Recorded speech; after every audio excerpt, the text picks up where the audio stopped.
महाराष्ट्रातल्या आशा व गटप्रवर्तक महिलांना ऑक्टोबर 2025 पासून ते आजपर्यंत केंद्रीय मानधन जे मिळतं ते अजून मिळालेलं नाही। अनेक वेळा या मागील 4 महिन्यामध्ये मागण्या करण्यात आल्या, पण सरकारने त्याच्याबद्दल विचार फारसा केला नाही।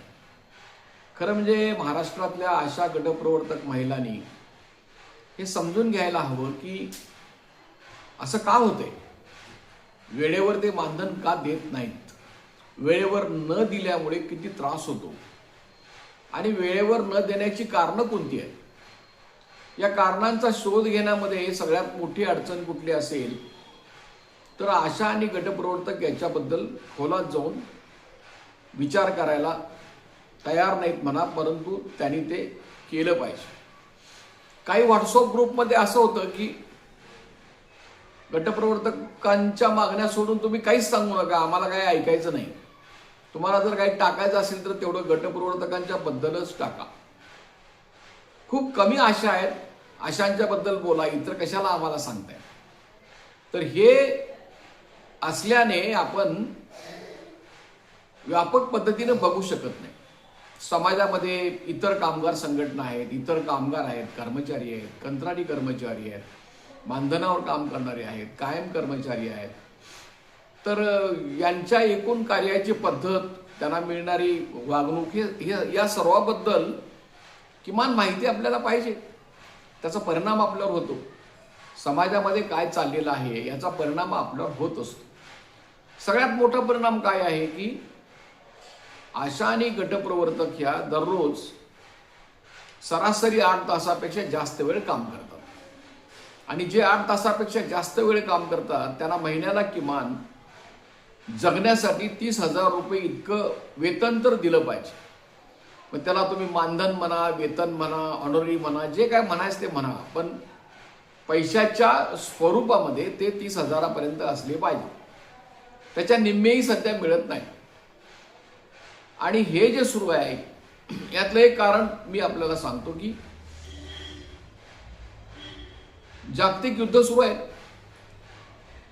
इकडे युक्रेन रशिया चालू आहे, तिकडे सुरुवातीला गाझा, इस्रायल, पॅलेस्टाईन हे सुरू होतं। आता त्याच्यामध्ये अमेरिका आणि इस्रायलने मिळून इराणवर हल्ला केलेला आहे।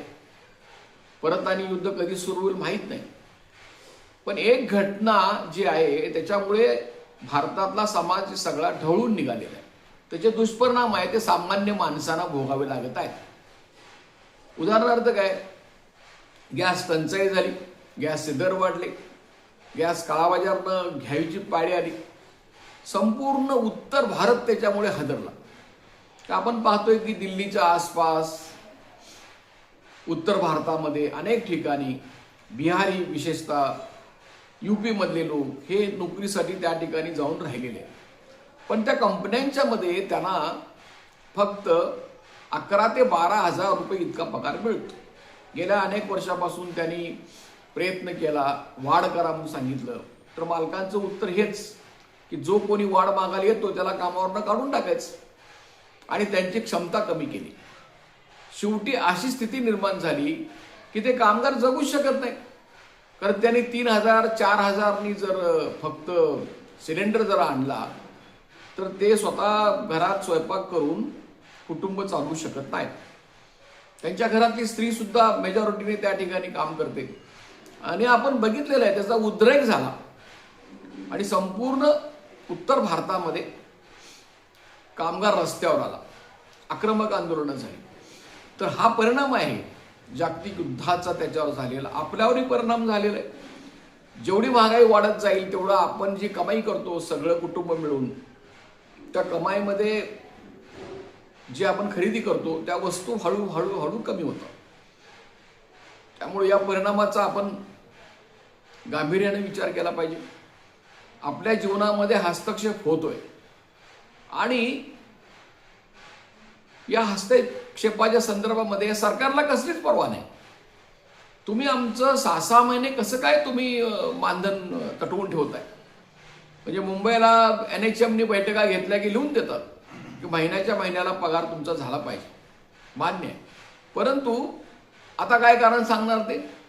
आता यातला जो 40% मानधनाचा हिस्सा आहे तो भारत सरकारकडून येतो आणि तो आलेला नाही म्हणून आम्ही तुम्हाला मानधन दिलं नाही.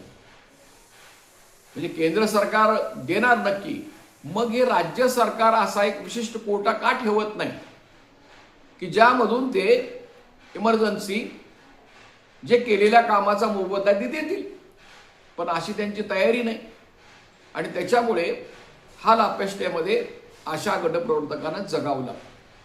म्हणून आपण आपल्या प्रश्नांचा विचार करत असताना व्यापक दृष्टिकोन ठेवून विचार केला पाहिजे. आणि आता लढ्याचे मार्ग बदललेले आहेत. पूर्वीप्रमाणे आता लढा करून उपयोग नाही, कारण हे अशा ज्या आहेत किंवा गटप्रवर्तक सुद्धा जे आहेत त्या प्रत्येक गावात विभागलेले आहेत आणि एखाद्या वेळेला 5-6 महिन्यातून एखादा मोर्चा काढणं ठीक आहे, पण सरकारलाही माहिती आहे तुम्ही येता, मोर्चा काढता आणि जाता, 2 दिवस बसाल, 3 दिवस बसाल, पण त्याचा सरकारवर काही परिणाम होत नाही. जे त्या आंदोलनामध्ये एक आक्रमकता पाहिजे ती आक्रमकता नसल्यामुळे मग जेल भरो असो, रस्ता रोको असो, असं आपण आता करू शकत नाही. आपली एकच प्रभावी कृती आहे ती म्हणजे संप. म्हणजे आशांना आणि गटप्रवर्तकांना जी आतापर्यंत वाढ मिळालेली आहे त्या मागच्या 3 संपामध्ये ते संप त्या मानधन वाढीमध्येच त्या संपाची सांगता झालेली आहे. संपच केला पाहिजे आणि आता प्रत्येक वेळेला संप करणं हे शक्य नाही. सरकारची जी धोरणं आहेत ती संपाच्या विरोधी आहेत. त्यांना संघटनेबद्दल द्वेष आहे, त्यांना संघटनेची अजिबात पर्वा नाही, संघटना सगळ्या नेस्तनाबूत झाल्या पाहिजेत असं त्यांचं म्हणणं आहे. तुम्हाला माहिती आहे का की 29 कायदे रद्द करून जे आता हे 4 लेबर कोड येणार आहेत त्याचा परिणाम काय होणार आहे? म्हणजे आता उदाहरणार्थ समजा महाराष्ट्रामध्ये ज्या सगळ्या आशा संघटना आहेत एकही युनियन प्रातिनिधिक नाही, हे तुम्ही लक्षात घ्या. चॅलेंज आहे माझं, कोणी माझं म्हणणं खोडून दाखवावं. जशी राज्य कर्मचारी एक प्रातिनिधिक संघटना आहे, म्हणजे कोर्टाने त्यांना ठरवून दिलेलं आहे की ही प्रातिनिधिक संघटना आहे. महाराष्ट्रातल्या ज्या सगळ्या संघटना आहेत त्या रजिस्टर संघटना आहेत आणि बऱ्याच रजिस्टर सुद्धा नाहीत. आणि तुमचं देश पातळीवर काय नाव आहे, मोठं नाव आहे, त्याचा याच्याशी काही संबंध नाही. उलट या ज्या मोठ्या संघटना आहेत त्यांचं रजिस्ट्रेशन आहे का नाही असा प्रश्न आहे. ते त्या विभागाचं रजिस्ट्रेशन लागतं, ते तसं नाही. तर त्यामुळे काय होतं की सरकार ह्या ज्या संघटना आहेत त्यांना विचारात घेत नाही आणि दुर्दैवाने काही संघटना म्हणतात आम्हीच देशव्यापी आहे, आमच्याशिवाय कोण आहे, आम्हीच सगळं केलं, असं सारखी भाषा असते. तर याला काही अर्थ नाही. लक्षात घ्या की हे कुठलीही संघटना प्रातिनिधिक युनियन नाही, सगळ्या रजिस्टर कामगार संघटना आहेत आणि या रजिस्टर आता कामगार संघटनांना यापूर्वी जे संप केलेले आहेत ते नावाला आम्ही नोटीस देत होतो सरकारला आणि संप सुरू करत होतो. आता असं नाही. त्या नोटीसमध्ये जर दोष आढळले आणि सरकारने जर संपाला परवानगी दिली नाही आणि जर संप केला तर संपाची नोटीस देणारा पुढारी, स्त्री असो किंवा पुरुष असो, त्यांना 6-6 महिने जेलमध्ये शिक्षा करण्याची नवीन तरतूद त्यांनी केलेली आहे आणि सगळे अधिकार काढून घेतलेले आहेत. हे जे घडत आहे सगळं हे आपल्याला समजून घेतलं पाहिजे. आता नाहीतर कसं होतं की पगार मिळाला नाही ना मग ओरड करत राहायचं, मिळाला पाहिजे मिळाला पाहिजे. बरोबर आहे, मिळाला पाहिजे. आणि मिळाला की मग कोण कुणाकडे बघत नाही आणि काय नाही, चला परत आपलं आहे तसं सुरू. आणि मग परत तो प्रश्न आणि 5-6 महिन्यानं तयार झाला मग विचारणा करायची. तर हे जे आहे हे आपल्याला समजून घेतलं पाहिजे आणि त्या दृष्टीने प्रयत्न केले पाहिजे. आता आम्ही माहिती काढली, आम्हाला त्याने असं सांगितलं की काल त्यांची व्हीसी झालेली आहे आणि NHMनं सगळ्यांना सांगितलं महाराष्ट्रामध्ये की केंद्राचा जो ऑक्टोबर पासून ते मार्च महिन्यापर्यंतचा जो फरकाचा विषय आहे ती रक्कम आलेली आहे, म्हणजे त्याला मान्यता मिळालेली आहे आणि ती रक्कम मान्यता मिळाल्यामुळं आता प्रत्येक जिल्ह्यामध्ये त्यांनी बिलं तयार करून ठेवलेलीच आहे. ती बिलं देऊन त्याची प्रक्रिया पूर्ण होईल. परंतु ही जरी प्रक्रिया पूर्ण झाली म्हणजे केलेल्या कामाचा पगार मागायसाठी सुद्धा आम्ही ओरड करायची. आम्ही जे काम केलेलं आहे आम्ही वाढीव पगाराचं सोडून द्या, पण जे तुम्ही ठरवून दिलेला मोबदला आहे तो कमी मोबदला आहे आणि तो सुद्धा मोबदला मागण्यासाठी आम्ही ओरड करायची. प्रत्येकाच्या जीवनामध्ये कुटुंबामध्ये जे प्रश्न तयार होतात, केलेल्या कामाचा सुद्धा नीट मोबदला मिळत नाही, त्याचे होणारे परिणाम याचं सरकारला काही पर्वा नाही. हे आपण समजून घेतलं पाहिजे की दृष्टिकोन सरकारचा जो आहे तो चिरडण्याचा आहे. कामगार चळवळ ही नेस्तनाबूत झाली पाहिजे. त्यांना चिरडायचं, त्यांना मान द्यायचं नाही, त्यांना किंमत द्यायचं नाही, त्यांच्याशी चर्चा करायची नाही आणि जणू काय सगळं आम्हीच केलोय असं सांगण्याचा प्रयत्न करायचा. हे आपण समजून घेतलं पाहिजे. तर हे आता त्यांचं मानधन मिळत असताना अशाने एक गोष्ट लक्षात घेतली पाहिजे की तुम्ही ह्या NIHM मार्फत, सरकार मार्फत निर्णय घेतलेला आहे की प्रत्येक आशेला वेतन चिठ्ठी द्यायची. म्हणजे कामावर आधारित मोबदला तुम्हाला कशाचा आणि काय मिळाला हे त्या वेतन चिठ्ठीमध्ये असेल. आता तुम्हाला बँकेत पैसे भरताना त्यांच्याकडे वेतन आहेच ना, आराखडा. वेतन चिठ्ठी काय आकाशातनं पडणार आहे का? प्रत्येक आशाचं जे काही केलेलं काम आहे, मोबदला, याचा हिशोब आहेच कुठंतरी. आणि मग त्याचीच प्रत काढून आशांना द्यायची आहे. त्याशिवाय आशांना कसं समजणार की मला कशाचा मोबदला मिळालेला आहे, कशाचा मिळालेला नाही, हिशोब चूक आहे का बरोबर आहे, कसं समजणार? तर हे वेतन चिठ्ठीच देत नाहीत 90% जास्त भागामध्ये. आणि हे वेतन चिठ्ठी न देणाऱ्यावर कारवाई करा असंही सरकार एका बाजूनं म्हणतं आणि वेतन चिठ्ठी दिली जात नाही या गोष्टीकडे कानडोळा करतं, ते परवा करत नाही. तर हा एक भाग आहे की तुम्ही वेतन चिठ्ठी मागा. आणखीन एक तुम्ही बघा, या भारत सरकारने घोषित केलेलं आहे की त्यांना आशा आणि गटप्रवर्तक 10 लाखापेक्षा जास्त आहेत, 1500 रुपये वाढ त्यांनी जाहीर केलेली आहे महिन्याला. मग ती वाढ द्या. तुम्ही कधीपासून लागू करणार याचा पत्ता नाही. तर हे सुद्धा आपण समजून घेतलं पाहिजे.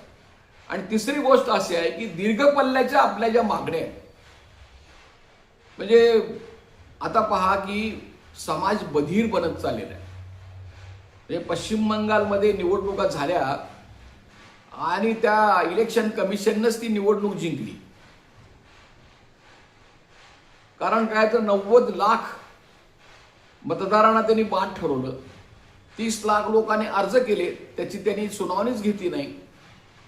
आणि फक्त 13 लाख मतं जी आहेत ती त्या तिथल्या तृणमूल काँग्रेसपेक्षा BJPला जास्त आहे. तर ही एक बनावट निवडणूक झाली. त्याचे परिणाम समाजावर होतात. समाज बधीर होतो. तुम्ही किती चांगला आहे आणि कुठं वाईट आहे याचा काय संबंध आहे?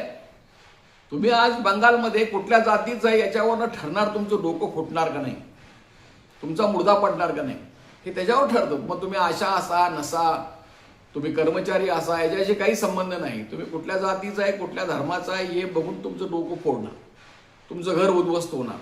तर हे चालेलं आहे ना. तर हे आपल्याला समजून घेतलं पाहिजे. त्यामुळं आपल्या दीर्घकालीन मागण्या ज्या आहेत त्याच्याकडे तुम्ही दुर्लक्ष करू नका. एक पहिली मागणी काय आहे, आम्हाला तुम्ही आरोग्य कर्मचाऱ्याचा दर्जा द्या. नंबर 2 मागणी काय आहे, तुम्ही आम्हाला प्रॉव्हिडंट फंडामध्ये समाविष्ट करून घ्या. नंबर 3 काय आहे की आम्हाला तुम्ही आरोग्य राज्य विमा आहे ती लागू करा. आणखीन एक गोष्ट काय आहे की तुम्ही आम्हाला ग्रॅज्युटी द्या आणि तुम्ही आम्हाला पेन्शन द्या. आता या मागण्या ज्या आहेत हे काही हे सरकार असं निर्लज्जपणे सुप्रीम कोर्टात सांगते. मनीबेन नावाची एक महिला जी आहे, भारिया, ही गुजरातमधली, कुठली युनियन नाही, हे दांडगन मोठं नाव घेणाऱ्या युनियनच्या वतीनं केस सुप्रीम कोर्टापर्यंत झालेली नाही.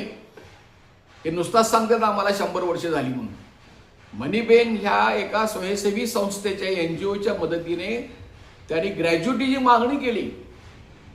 4 वर्षापूर्वी मागणी केली आणि ती मागणी केल्यानंतर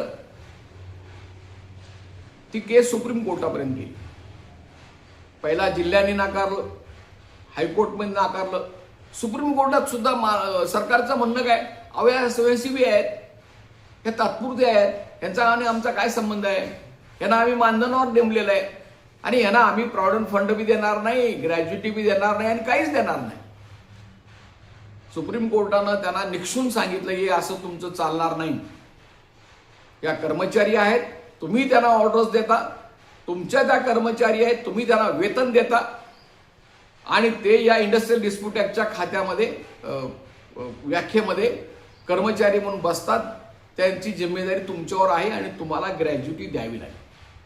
आता ग्रॅज्युटीचा निकाल होऊन सुद्धा 4 वर्ष झाली, गंमत आहे बघा, तरी त्याची अंमलबजावणी हे करत नाहीत. महाराष्ट्रातल्या अंगणवाडीच्या 215 रिटायर झालेल्या महिलेनी नागपूर उच्च न्यायालय खंडपीठामध्ये ऑर्डर केली की हे सुप्रीम कोर्टाचा निकाल होऊन सुद्धा हे महाराष्ट्र सरकार देत नाही.